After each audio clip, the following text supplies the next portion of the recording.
മണക്കാട് പ്രസംഗത്തിൽ മന്ത്രി M M മണിയെ കുറ്റവിമുക്തനാക്കി. മണി സമർപ്പിച്ച വിടുതൽ ഹർജി കോടതി അംഗീകരിച്ചു. പ്രഥമ ദൃഷ്ട്യാ കേസ് നിലനിൽക്കില്ലെന്ന വാദം അംഗീകരിച്ചാണ് മുട്ടം ജുഡീഷ്യൽ 1ാം ക്ലാസ് മജിസ്ട്രേറ്റ് കോടതിയുടെ ഉത്തരവ്.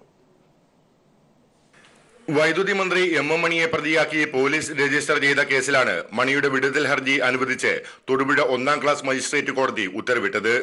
ഇതോടെ ഈ കേസിൽ എം എം മണി കുറ്റവിമുക്തനായി. മണക്കാട് പ്രസംഗവുമായി ബന്ധപ്പെട്ട് പ്രകോപനപരമായ പ്രസംഗം നടത്തിയെന്ന് കാണിച്ച് ഇന്ത്യൻ ശിക്ഷാ നിയമവും കേരള പോലീസ് ആക്ട് പ്രകാരവുമാണ് പോലീസ് കേസ് രജിസ്റ്റർ ചെയ്തിരുന്നത്. പ്രസംഗത്തിന്റെ ശബ്ദരേഖ ഫോറൻസിക് വിഭാഗത്തിന്റെ പരിശോധനയ്ക്ക് ശേഷം കോടതിയിൽ ബോധിപ്പിച്ചിരുന്നു. എന്നാൽ പ്രഥമ ദൃഷ്ട്യാ കേസ് നിലനിൽക്കില്ലെന്ന എതിർഭാഗത്തിന്റെ വാദം കോടതി അംഗീകരിച്ചായിരുന്നു എം എം മണിയെ കുറ്റവിമുക്തനാക്കിയത്. മണിയാശാൻ മണക്കാട് നടത്തിയ പ്രസംഗത്തിന്റെ പേരിൽ തൊടുപുഴ പോലീസ് രജിസ്റ്റർ ചെയ്തിട്ടുള്ള case Thodupuzha judicial 1st class magistrate കോടതി ഇന്ന് ഡിസ്ചാർജ് ചെയ്തിരിക്കുകയാണ്. അദ്ദേഹത്തിനെതിരായി എടുത്ത കേസ് രാഷ്ട്രീയ പ്രേരിതമായിരുന്നു എന്ന് തന്നെ മനസ്സിലാകുന്ന തരത്തിലാണ് ഇന്ന് ഈ വിധി വന്നിട്ടുള്ളത്.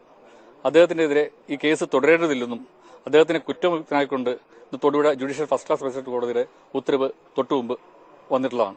പ്രതിഭാഗത്തിനായി ഹൈക്കോടതിയിലെ മുതിർന്ന അഭിഭാഷകൻ എസ് ശ്രീകുമാർ ഹാജരായി. News bureau, Idukki. കോട്ടയം ജില്ലാ പഞ്ചായത്ത് തെരഞ്ഞെടുപ്പിലുണ്ടായ സംഭവം നിർഭാഗ്യകരമെന്ന് Kerala Congress M chairman K M Mani. Kottayam DCCയുടെ അധിക്ഷേപത്തിനുള്ള മറുപടിയാണ് കോട്ടയത്തുണ്ടായതെന്നും മാണി വ്യക്തമാക്കി. പാർട്ടി നേതൃത്വം അറിഞ്ഞല്ല കാര്യങ്ങൾ നടന്നതെങ്കിലും ഉത്തരവാദിത്വം താൻ ഏറ്റെടുക്കുന്നുവെന്നും അദ്ദേഹം തിരുവനന്തപുരത്ത് പറഞ്ഞു. കോട്ടയം ജില്ലാ പഞ്ചായത്തിൽ നടന്ന സംഭവം നേതൃത്വം അറിഞ്ഞല്ല. കോട്ടയം DCC നിരന്തരം പാർട്ടിയെ അധിക്ഷേപിച്ചതിന്റെ തിരിച്ചടിയാണ്. തീരുമാനം പ്രാദേശിക തലത്തിൽ എടുത്തതാണ്. കോട്ടയം സംഭവത്തെ പുതിയ കൂട്ടുകെട്ടായി വ്യാഖ്യാനിക്കേണ്ടതില്ലെന്നും കെ എം മാണി പറഞ്ഞു. കോട്ടയം ജില്ലാ പഞ്ചായത്തിലുണ്ടായത് വളരെ നിർഭാഗ്യകരമായ ഒരു സംഭവമാണ്. പക്ഷെ അതൊന്നും കേരള കോൺഗ്രസിൻ്റെ പാർട്ടി നേതൃത്വം എന്തെങ്കിലും നിർദ്ദേശം കൊടുത്തതിൻ്റെ അടിസ്ഥാനത്തിലൊന്നും ഉണ്ടായതല്ല.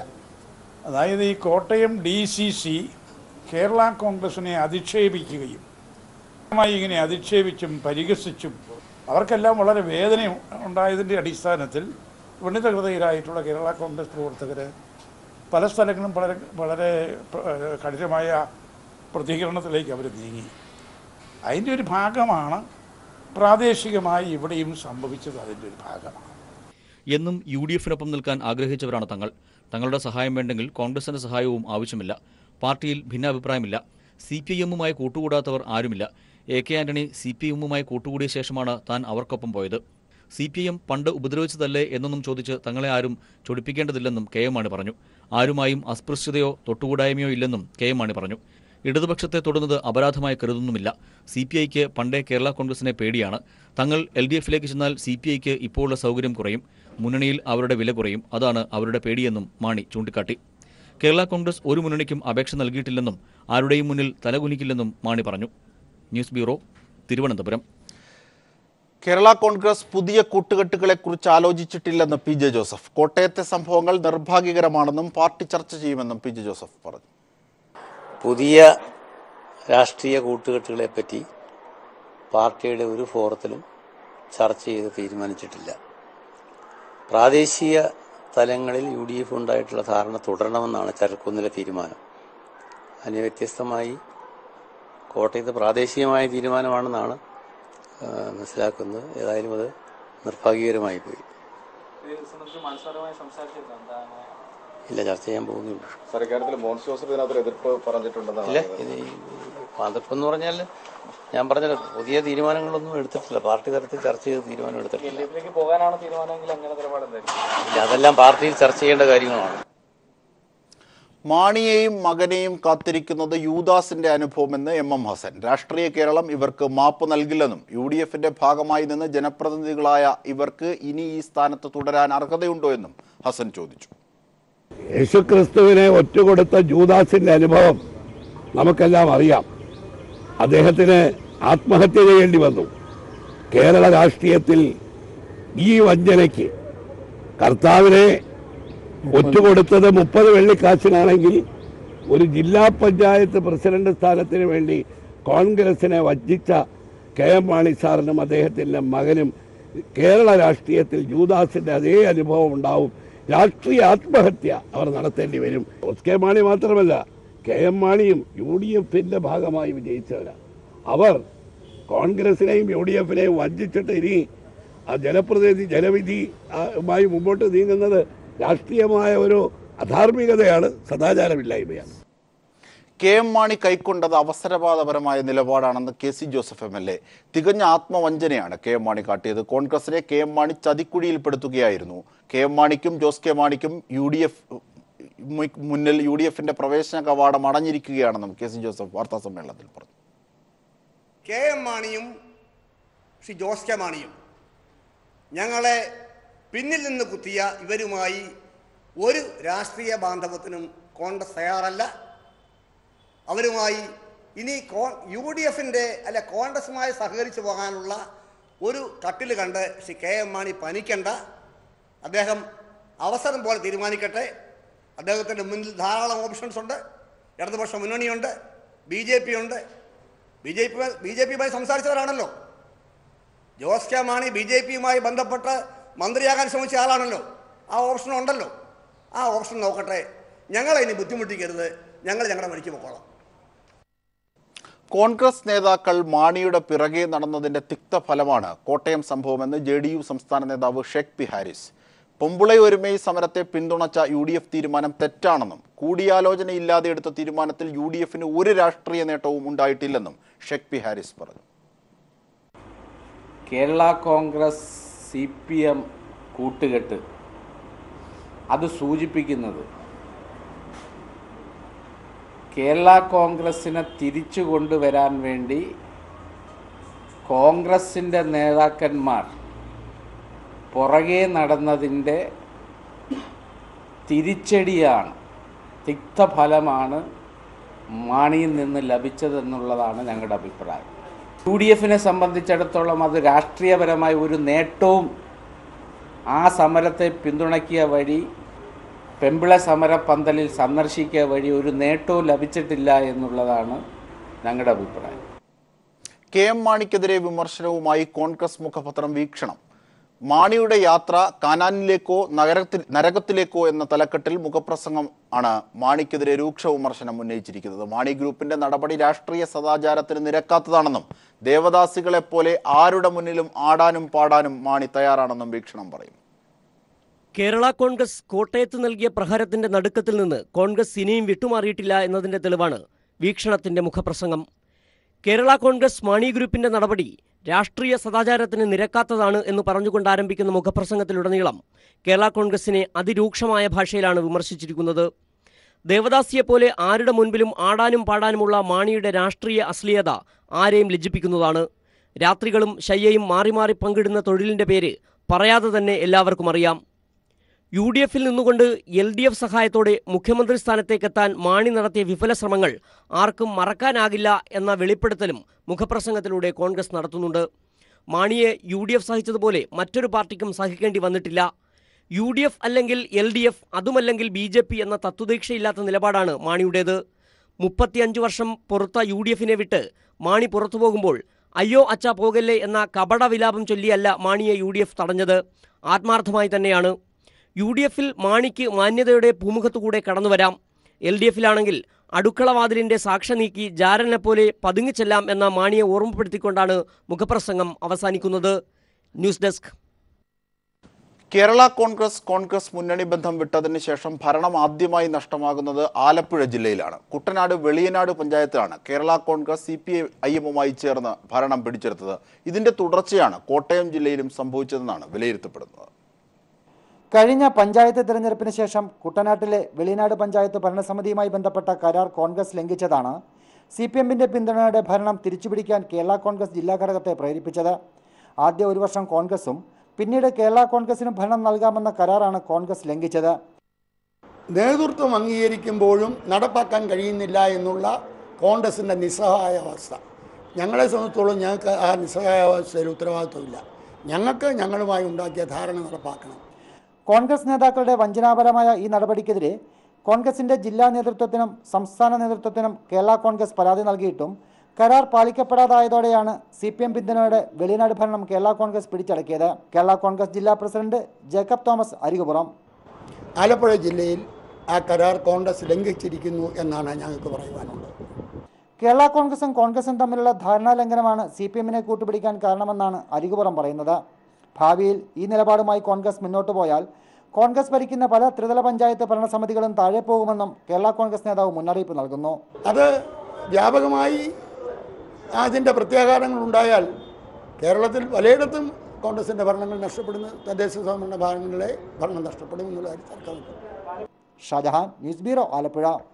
വാർത്തകളിലേക്ക്. ചങ്ങനാശ്ശേരി വാഴപ്പള്ളി ഗ്രാമപഞ്ചായത്തിൽ വൈസ് പ്രസിഡന്റ് സ്ഥാനത്തേക്കുള്ള മത്സരത്തിൽ 8 കേരള കോൺഗ്രസ് അംഗങ്ങളുടെ പിന്തുണയോടെ കോൺഗ്രസ് അംഗം ഷീല തോമസ് വിജയിച്ചു. ആകെയുള്ള 21 അംഗ പഞ്ചായത്തിൽ കോൺഗ്രസിന് 4 അംഗങ്ങളും LDF-ന് 9 അംഗങ്ങളുമാണുള്ളത്. KM മാണിയുടെയും ജോസ് കെ മാണിയുടെയും തീരുമാനം പാർട്ടി പ്രവർത്തകർ എന്നതിന്റെ തെളിവാണിതെന്ന് DCC പ്രസിഡന്റ് ജോഷി ഫിലിപ്പ് പറഞ്ഞു. പാലാ മുത്താലി പഞ്ചായത്തിൽ പ്രസിഡന്റ് തെരഞ്ഞെടുപ്പിൽ കോൺഗ്രസ് അംഗങ്ങൾ വിട്ടുനിന്നു. ഇന്ന് രാവിലെ നടന്ന തെരഞ്ഞെടുപ്പിൽ കേരള കോൺഗ്രസിലെ ബീന ബേബി വിജയിച്ചു. 13 അംഗങ്ങളുള്ള പഞ്ചായത്തിൽ 7 അംഗങ്ങൾ കേരള കോൺഗ്രസിനുണ്ട്. കോൺഗ്രസിന് 2, BJP-ക്ക് 3, CPIM-ന് 1 എന്നിങ്ങനെയാണ് കക്ഷിനില. മുത്തോലി പന്തത്തലവാർഡിൽ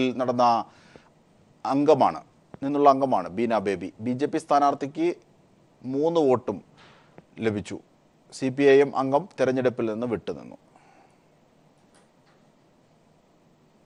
അഴിമതി കേസിൽ ശിക്ഷിക്കപ്പെട്ട മുൻ ആരോഗ്യവകുപ്പ് ഡയറക്ടർമാരെ കോടതി ഉത്തരവിനെ തുടർന്ന് ജയിലിലേക്ക് മാറ്റി. ആശുപത്രിയിൽ കഴിയുന്ന 2ാം പ്രതി ഡോക്ടർ K. ശൈലജയെ വനിതാ ജയിലിലേക്കും കൂട്ടുപ്രതി ഡോക്ടർ VK രാജനെ ആശുപത്രിയിലെ പോലീസ് സെല്ലിലേക്കുമാണ് മാറ്റിയത്. ശൈലജയ്ക്ക് ആരോഗ്യ പ്രശ്നങ്ങളില്ലെന്ന മെഡിക്കൽ റിപ്പോർട്ടിന്റെ അടിസ്ഥാനത്തിലാണ് തിരുവനന്തപുരം വിജിലൻസ് കോടതിയുടെ ഉത്തരവ്. പ്രതികളെ ചികിത്സിച്ച ഡോക്ടർമാർക്കെതിരെയും ചുമതലയിലുണ്ടായിരുന്ന SI-ക്കെതിരെയും കോടതി നടപടിയെടുത്തേക്കും. 2001-2003 കാലയളവിൽ അനാവശ്യമായി വാക്സിൻ വാങ്ങിക്കൂട്ടി സർക്കാരിന് 1.5 കോടി രൂപയുടെ നഷ്ടമുണ്ടാക്കിയ കേസിലാണ് ഇരുവർക്കും 5 വർഷം തടവും 50 ലക്ഷം രൂപ പിഴയും തിരുവനന്തപുരം വിജിലൻസ് കോടതി ശിക്ഷ വിധിച്ചത്. എന്നാൽ ഇവരെ ജയിലിൽ പ്രവേശിപ്പിക്കുന്നതിന് പകരം ആശുപത്രിയിൽ പ്രവേശിപ്പിച്ചു. ഇക്കാര്യം കോടതിയെ അറിയിച്ചതുമില്ല. സംഭവത്തെക്കുറിച്ച് അന്വേഷിച്ച് റിപ്പോർട്ട് നൽകാൻ വിജിലൻസ് കോടതി നിർദ്ദേശവും നൽകിയിരുന്നു. പ്രതികൾ സ്വാധീനം ഉപയോഗിച്ച് നിയമ നടപടികളിൽ നിന്ന് രക്ഷപ്പെടാൻ ശ്രമിക്കുന്നതായി സംശയിക്കുന്നുവെന്ന് വിജിലൻസ് SP R. സുകേശൻ നൽകിയ റിപ്പോർട്ടിൽ ചൂണ്ടിക്കാട്ടിയിട്ടുമുണ്ട്. VK രാജൻ, ശൈലജ എന്നിവരെ പരിശോധിച്ച ഡോക്ടർമാർ നാളെ നേരിട്ട് ഹാജരാകാനും കോടതി നിർദ്ദേശിച്ചു. പ്രതികളെ ശ്രീചിത്ര മെഡിക്കൽ സെന്ററിൽ നിന്നുള്ള ഡോക്ടർമാരെ കൊണ്ട് പരിശോധിപ്പിച്ച് വിശദമായ റിപ്പോർട്ട് നാളെ ഹാജരാക്കാനും കോടതി വിജിലൻസിന് നിർദ്ദേശം നൽകി. മെഡിക്കൽ സംഘത്തിന്റെ പരിശോധനയ്ക്ക് എന്തെങ്കിലും ബുദ്ധിമുട്ടുണ്ടായാൽ അക്കാര്യം അന്വേഷണ ഉദ്യോഗസ്ഥൻ അറിയിക്കണമെന്നും കോടതി നിർദ്ദേശിച്ചു. News bureau, Thiruvananthapuram. പോലീസ് തലപ്പത്ത് വൻ അഴിച്ചുപണി. ടോമിൻ J. തച്ചങ്കരിയെ പോലീസ് ആസ്ഥാനത്തെ ADGP-ആക്കി. നിലവിൽ തീരദേശ പോലീസ് ADGP ആയിരുന്നു തച്ചങ്കരി. വിജിലൻസ് ADGP-ആയി അനിൽകാന്തിനെ നിയമിച്ചു. ബൽറാം കുമാർ ഉപാധ്യായയെ പോലീസ് ആസ്ഥാനത്തെ IG-ആക്കി. Ernakulam range IG P. വിജയന് തീരദേശ പോലീസ് IG-യുടെ അധിക ചുമതലയും നൽകി. K. ഷഫീൻ അഹമ്മദിനെ അഡ്മിനിസ്ട്രേഷൻ ഡെപ്യൂട്ടി IG-യും കാളിരാജ് മഹേഷ് കുമാറിനെ റെയിൽവേ പോലീസ് സൂപ്രണ്ടും മുഹമ്മദ് ഷബീറിനെ ക്രൈംബ്രാഞ്ച് സൂപ്രണ്ടും ഹരിശങ്കറിനെ പോലീസ് ആസ്ഥാനത്തെ അഡീഷണൽ അസിസ്റ്റന്റ് IG-യുമാക്കി നിയമിച്ചാണ് ഉത്തരവിറങ്ങിയത്. ഇന്ത്യൻ സിനിമയിൽ ഏറ്റവും വലിയ കളക്ഷൻ റെക്കോർഡ് നേടിയ ചിത്രമെന്ന നേട്ടം ബാഹുബലി കൺക്ലൂഷന്. ബാഹുബലി മറികടന്നത് 742 കോടി നേടിയ PK-യാണ്. ബാഹുബലി ഇതുവരെ നേടിയത് 792 കോടിയാണ്. ഇന്ത്യൻ സിനിമാ ചരിത്രത്തിൽ ബാഹുബലി തന്നെ ഇനി ഒന്നാമൻ. PK-യെ തകർത്തെറിഞ്ഞുകൊണ്ടാണ് ബാഹുബലിയുടെ ഈ ചരിത്ര നേട്ടം. 6 ദിവസം പിന്നിട്ടപ്പോൾ തന്നെ ഇന്ത്യയിലെ ഏറ്റവും അധികം പണം വാരിയ ചിത്രം എന്ന ബഹുമതിയിലേക്കാണ് ബാഹുബലി 2 എത്തിയത്. അമീർ ഖാൻ ചിത്രം PK-യുടെ റെക്കോർഡാണ് ഇതോടെ ബാഹുബലി 2 തകർത്തത്. റിലീസ് ചെയ്ത വിവിധ ഭാഷകളിൽ നിന്നായി 6 ദിവസം കൊണ്ട് വാരിയെടുത്തത് 792 കോടി. PK-യുടെ ഇതുവരെയുള്ള ബോക്സ് ഓഫീസ് കളക്ഷൻ 742 കോടിയായിരുന്നു. നേരത്തെ ദംഗൽ നേടിയ 718 കോടി കളക്ഷൻ റെക്കോർഡും ബാഹുബലി 2 തകർത്തിരുന്നു. തമിഴ്, തെലുങ്ക്, മലയാളം, ഹിന്ദി ഭാഷകളിൽ നിന്നായി ചിത്രത്തിന് കിട്ടിയ ആഗോള കളക്ഷനാണ് 792 കോടി.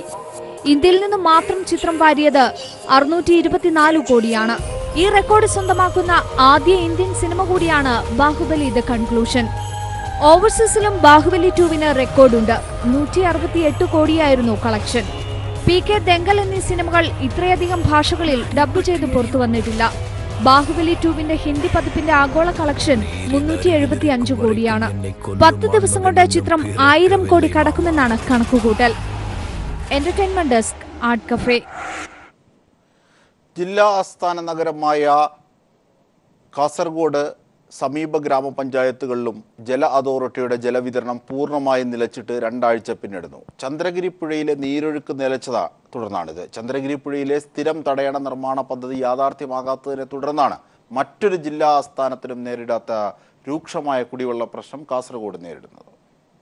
കുടിവെള്ള ലഭ്യതയുടെ കാര്യത്തിൽ കാസർഗോഡിനുള്ള ഗതികേട് മറ്റൊരു ജില്ലാസ്ഥാനത്തിനും സംസ്ഥാനത്തുണ്ടാകില്ല. കാസർഗോഡ് നഗരത്തിലും സമീപ ഗ്രാമപഞ്ചായത്തുകളിലും ജല അതോറിറ്റി ജലവിതരണം പൂർണ്ണമായി നിർത്തിയിട്ട് 2 ആഴ്ചയായി.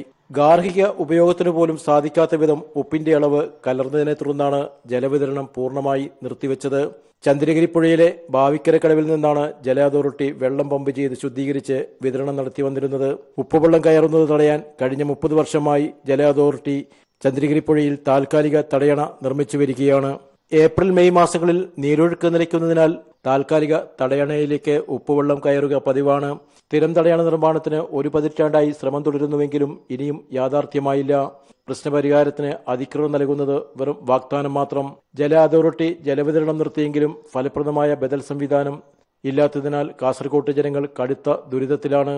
സുരഭി റെസിഡൻസ് അസോസിയേഷൻ സെക്രട്ടറി മധു എസ് നായർ വീടുകൾ തോറും മുൻകാലങ്ങളിൽ ചെയ്തതുപോലെ ലോറികളിൽ വെള്ളം എത്തിക്കാനുള്ള സംവിധാനം ഏർപ്പെടുത്തണമെന്നാണ് ഞങ്ങൾക്ക് അഭ്യർത്ഥിക്കാനുള്ളത്. ബാവിക്കരയിൽ യുദ്ധകാലാടിസ്ഥാനത്തിൽ തടയണ നിർമ്മിക്കാനും അതിനാവശ്യമായ ഒരു മോണിറ്ററിംഗ് മന്ത്രിയുടെ നേതൃത്വത്തിൽ തന്നെ ഈ 1 വർഷം കൊണ്ട് തന്നെ പൂർത്തിയാക്കി ഗവൺമെന്റ് വളരെ കരുതലോടുകൂടി നടത്തേണ്ടതുണ്ട് എന്നാണ് നമുക്ക് ഇത് സംബന്ധിച്ച് സൂചിപ്പിക്കാനുള്ളത്. വെള്ളം വില കൊടുത്തു വാങ്ങുവാൻ സ്വകാര്യ ജലവിതരണക്കാരുടെ സേവനം പോലും ലഭ്യമല്ലാത്ത സ്ഥിതിയാണ് ഇപ്പോൾ കാസർകോട്ടുള്ളത്.